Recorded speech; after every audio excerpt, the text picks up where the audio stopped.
I'm Cynthia James, and this network is about changing lives one woman at a time.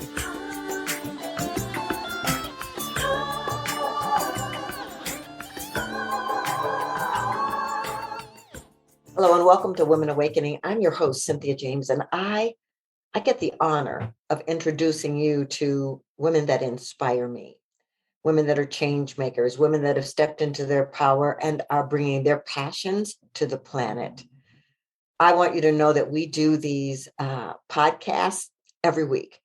So we're on Spotify and iTunes and Amazon and YouTube. Go where you can get your podcast, subscribe, and come back every week and listen to these extraordinary women. So I'm very honored today to introduce you to someone that has been in my life for quite some time. Her name is Alex Marcoux. She is a seeker of truth and international author of spiritual nonfiction and visionary fiction books.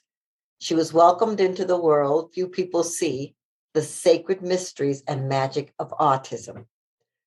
When asked by 3 non-speaking autistics to make known their truth, Destination New Earth, A Blueprint to 5D Consciousness, and The Unsuspected Heroes, a visionary fiction novel, emerged.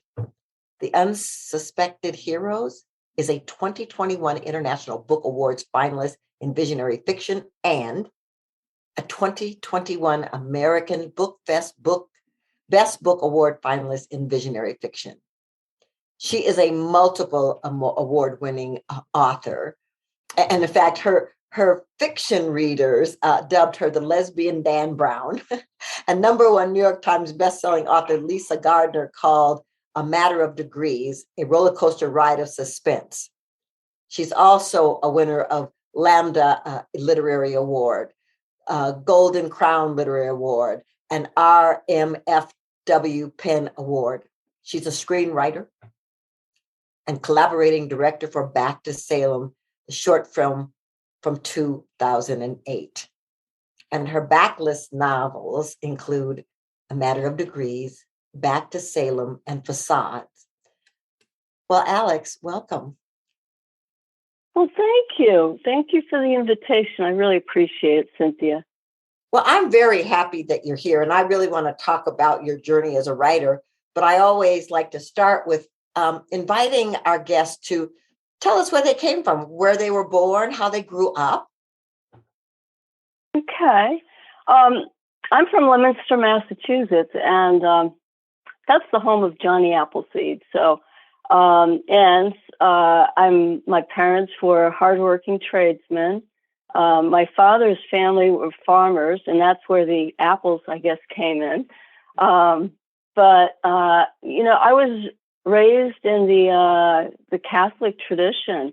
My family was very deep-rooted in Catholicism.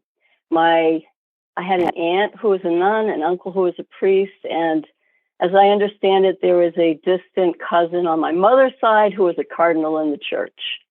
Wow. So were you always interested in writing? Oh, heck no. When I was in school, I excelled in sciences and mathematics, and I was encouraged to go that route. And actually, my degree was in food science and chemistry. And after I graduated, I worked in product development as a scientist. All right. So then I need to know, how does a scientist move into writing nonfiction? What was the bridge? Oh, there were many bridges, and I think I've had many past lives. In this lifetime, I worked as a scientist at General Foods, and I was really fortunate. I came out with my very first product was called Crystal Light. And most people would remember way back then. I'm dating myself now. This was 1981, 92, as being the first great powdered soft drink. And it, won multiple awards. But I was very unsatisfied. I kept wanting more and more. And so I would go from one career to another career to another career, always seeking what called to my heart. And it wasn't writing. I didn't think it was writing, but I did go through a spiritual awakening in the 90s. And during that awakening, it came to me that I was supposed to use writing as a way to serve my soul's purpose. Well, I love that. And so did you just start writing? Did you take classes? What was the process? I started writing. I just started writing. And it took me about a year to do my first book. And after the year, I read it, and it was terrible.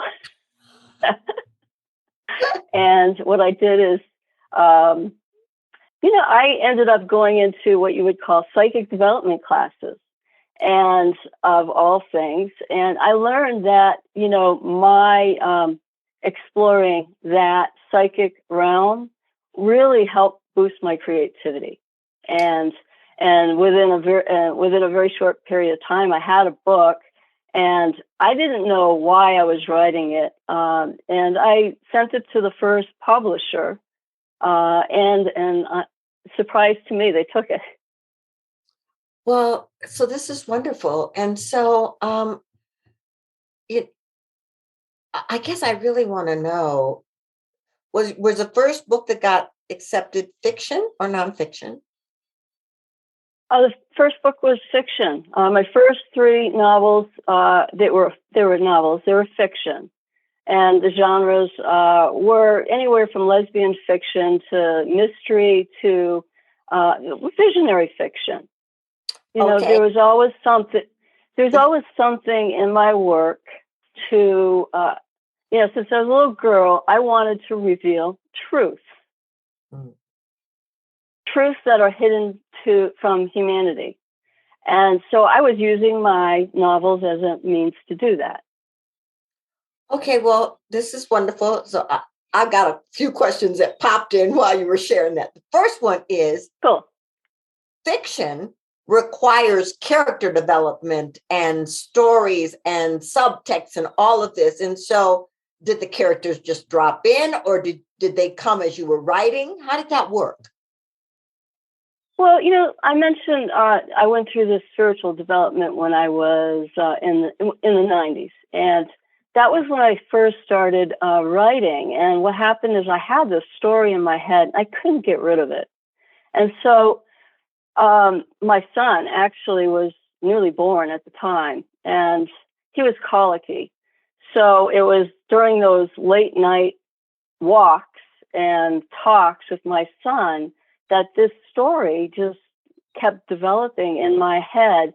And it was, he was colicky for 18 months.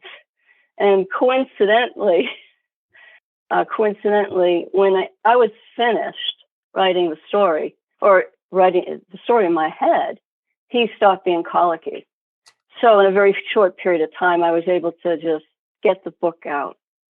Oh, he was a muse. Yes. He absolutely is. Yes. Well, okay. Well, this is incredible. All right. Now, you've been named the lesbian Dan Brown. Yes. Did you know when you were a child that you were a lesbian, or did it just come out and then that feed into your writing? How did that all evolve? I thought I was Dan Brown, actually, and I just happened to be a lesbian. No. So what was the question? Well, did you know, some of the women that I have interviewed have known from the very, very young age that they were lesbians, right? Others, over time, it came. How was it for you? Well, I was married when I realized I was a lesbian to a man. So, no, I didn't realize. I was, I guess, late in life. And it wasn't that late in life because I married young. But I realized it after I had married. Right. And so has that informed your writing? I mean, because you want to be a truth teller, have you wanted to tell the truth to open the fields of understanding and compassion and caring for the LGBTQ community, or did that just evolve with you? Well, I think that was the initial intention, because when I was going through that initial spiritual awakening, I had the feeling that my mission, one of the missions, was I was here to help people, learn to respect individual differences, no matter what the differences were, whether it was male, female, gender, if it was lesbian, straight, or if it was gay, and so on, or if it was, racial. It didn't matter. I was just really moved with helping people understand that they matter, that, people are different and it's okay and they matter. Yeah. Well, I think that's beautiful. The people that are listening, some of the people that are listening to this, they have a call to write. They're afraid of it. They don't know where to go or how to start. What's the first thing you tell them? If they're called to write, just do it. And when I first started writing, it was very difficult for people to get their work out and published. Because you need an agent. You can't get an editor, a publisher without an agent. It was one of those catch-22s. But today they can get their work out there. I think you just need to just do it. Just do it. If you're called to write, just do it.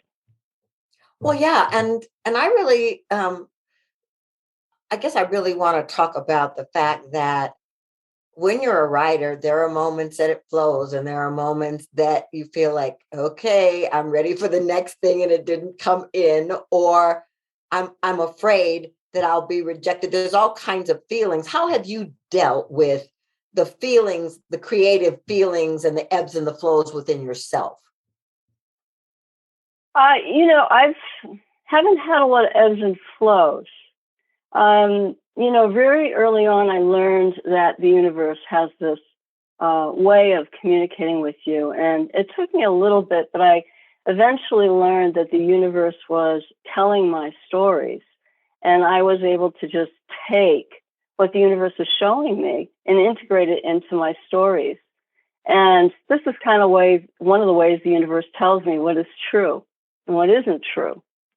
And so I just think that the inspiration comes from within, and rather than looking at outside of other authors, other teachers, I think that the biggest teacher we have, whether it's writing or our own spirituality, is right within us.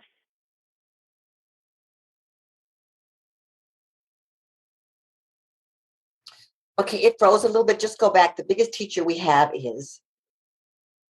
Oh, you didn't hear that. Yeah. The biggest teacher we have is within. It's within us.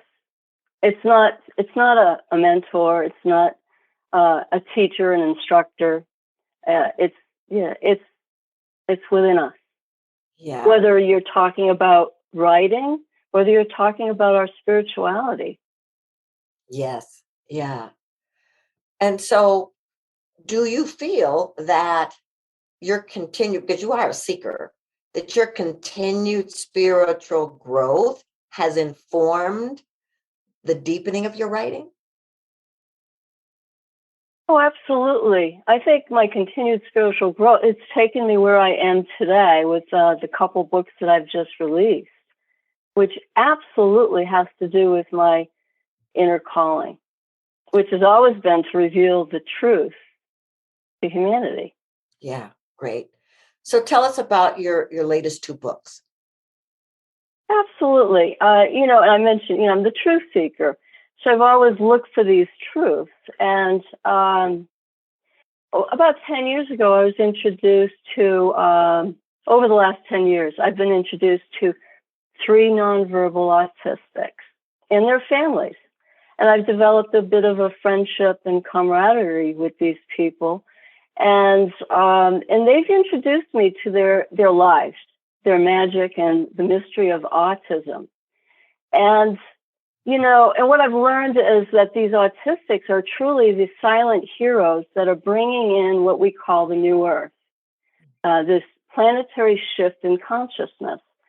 But they're doing it in such a way that they're illuminating it so that humanity can witness it, experience it, and awaken to the truth about who they are, who humanity is. And, there's 2 books that I've released, and they both have they both have similar intentions, but they're doing it different ways. One intention is to, help humanity understand that what the new earth actually is, and that it's here. And we need to just shift our perception to experience it.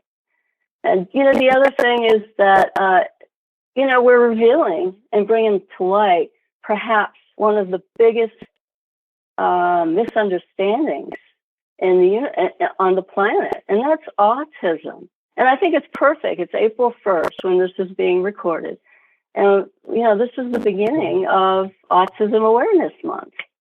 If you ask me who are the autists, or how do they experience life? How's that? How do they experience life? Yeah. Entirely differently than humanity. Humanity is, we're spiritual beings having a physical experience. We are attempting to embody our spiritual essence, our higher self in our bodies, but the autistics, they're spiritual beings having a spiritual experience, and they're lightly tethered. They're lightly tied to their physical bodies. They cannot truly embody their higher selves in their bodies. Daniel is one of the contributors in Destination New Earth, the book that just came out. And he relates it, he's autistic, and he relates it to, it's to embody the autistic's true essence is like putting, and I know I'm going to blow this quote, it's like putting a jet engine into a go-kart. It doesn't happen, they'll hurt themselves. So what happens is these autistics, they come here, we don't understand them. We don't understand what they're going through. Some of them can't talk, some of them can't walk, they can't communicate. And so we as humanity, we want to feel like we're smart, and we put labels on them. We put them in a box and we say, they're autistic. They don't recognize that they're spiritual beings here on the planet at this time for this spiritual evolution. And that's just it. Think about it. They're here for us. And what are we doing with them? Well, you know what go ahead. I was just going to say, there are 2 books, and I brought them back. I brought them out 18 months apart. And the first one, I'm going to show it, and I know this, I shouldn't do this, but I'm going to do it anyway. Yeah. Unsuspected Heroes, yeah. Because this is a collaborative effort. These books are a collaborative effort between myself and my friends. And so this is the first book that came out, and it's The Unsuspected Heroes. This is a visionary fiction tale. It serves for those, it's lightly veiled fiction in a visionary fiction novel. Now, this book just came out. Destination. And it's Destination New Earth, a blueprint to 5D consciousness. This book is a collaborative effort between Daniel, the autistic, his mother, Connie, who is a powerful intuitive, and a woman named Shauna Kalicki. And Shauna is, she's a psychic medium. She channels not only the masters and these higher dimensional beings, but she channels the autistics. So I needed to share that because I'm very passionate about this message of autism. And, I'm so grateful that you're doing it. I'm really grateful that you're doing it because it is a misunderstood group of people on this planet. And I believe anytime people come to the planet with some sort of what can look to others like a challenge are really gifts that are being brought for humanity. So I think that that's powerful, and that you collaborated with them to tell their stories. Mm-hmm. Yes, it's been a journey. Absolutely, it's been a journey to the new earth. Oh, that's awesome. How do people find you? My website is Alex Marcoux. That's ALEX Marcoux MARCOUX.com. They can just come to my website. They can. There's a contact form there, or they can sign up for my newsletter. That's great, and they can get access to your books there as well. Well, you can. Yeah, probably the best thing to do is go to your favorite bookseller, no matter who it is. If they don't have it, ask them to bring it in. Yeah. If it's Amazon, yes, absolutely, it's on Amazon. Yes. Beautiful. Well, I ask my guests the same last question. The show is called Women Awakening. And what do you think is the one thing that makes the awakening of women important? I'm going to answer this, but this is the same for men also. And I honor what you're doing, because what you're doing is so important, Cynthia. But, essentially, each person has this unique spiritual blueprint. And when we walk our truth, when we live authentically with our sovereignty, we become a much larger part in this ascension. We become a much larger part in this shift in consciousness. And, one of the messages in Destination New Earth is that this ascension to the 5D is, it's a probability. It probably will happen. However, it's not a done deal, and humanity has a large role to play in it. And a couple of messages in Destination New Earth is, no savior is coming. And as hard as that is for me to say that, no savior is coming. You're the savior. And there's not going to be an event that's going to take all of humanity to this new earth, this fifth dimension. What is going to happen is the shift in consciousness will happen on an individual basis, in which each person, you will awaken, and you will live your blueprint. And by doing so, you're going to live your heart song, and you're going to inspire others to do it also. And by doing that, you will awaken others. And by doing that, there will be this little global awakening of people until there is a critical mass that is reached. And at that time, there will be a 100th monkey event, and all the people who are on this path of ascension will shift to this new earth, or the fifth dimension. So why is that important? You want to be a cog in the wheel? You are a cog in the wheel. It's really important that everyone awaken. Well, that's beautiful. It's important that everyone awaken, because we're all contributors to this transformative truth, this transformation. Alex, thank you so much for being here. It's such an honor to have witnessed your expansion as a writer, your visibility, and your bringing this truth to the planet. Thank you so much for being a guest. Thank you. Thank you for the invitation, Cynthia. I really appreciate it. We do. Our whole group appreciates this. Thank you. So, ladies, I'm going to say the same thing to you I say every week.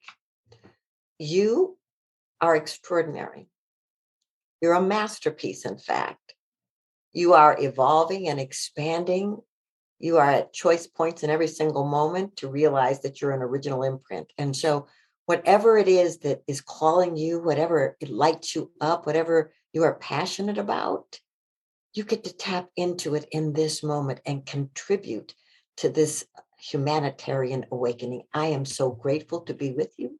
I'm so grateful to see you every week, and I'll see you next time.